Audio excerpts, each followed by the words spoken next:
The first time Mark Sullivan realized how loud loneliness could be, it was standing in the glass lobby of his own company with cameras waiting and his daughter's small hand trembling in his. He had built an empire from nothing, a Chicago-based logistics firm that fed thousands of families, yet the silence in his chest drowned out the applause of success.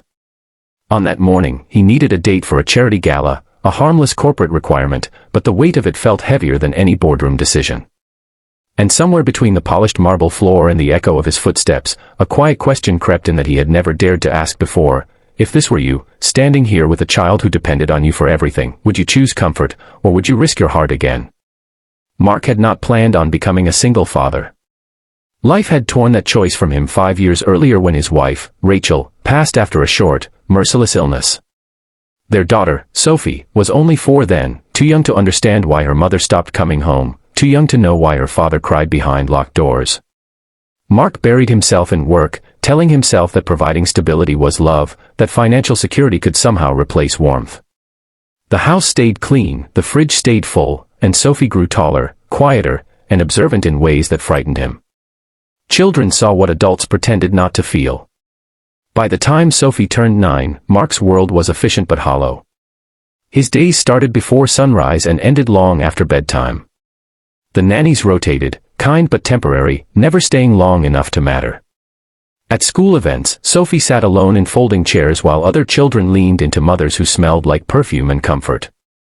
Mark noticed it in fragments, the way she held her backpack too tightly, the way she lingered in the doorway when teachers smiled at other parents.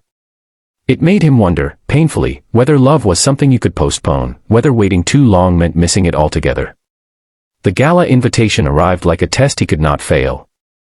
Investors expected appearances, optics mattered, and being the widowed CEO who never moved on had quietly become a liability. Mark agreed to attend with a date because it seemed easier than explaining the truth. He told himself it was just one night, just a role to fill, but Sophie overheard the phone call. Children always did. She asked no questions then, only nodded with a seriousness that unsettled him, and later that night, she lay awake staring at the ceiling, thinking in ways no child should have to think. A week later, Sophie asked if she could help her dad find someone. Mark laughed it off at first, a soft, tired laugh, but something in her eyes stopped him. She wasn't playing matchmaker for fun. She was searching for something she missed, something she could barely remember but deeply felt. Through a twist of coincidence that felt almost intentional, Sophie met Hannah Brooks, her new school counselor, a woman with gentle eyes and a patience that felt rare. Hannah had lost her husband years earlier, had chosen a quieter life after grief reshaped her priorities.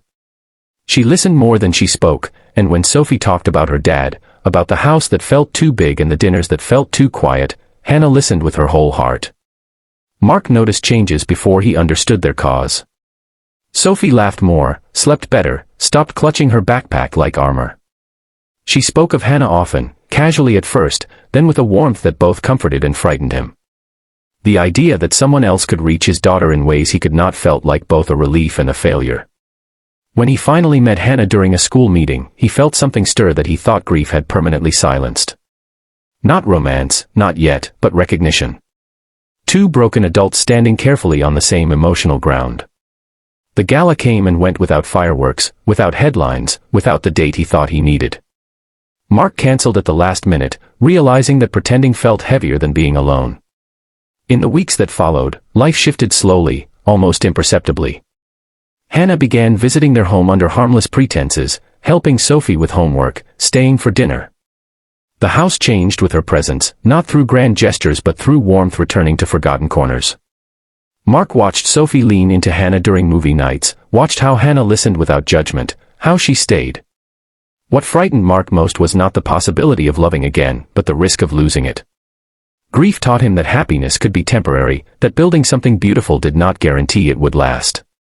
Yet he saw how Sophie bloomed, how her shoulders relaxed, how laughter returned to places where silence once lived.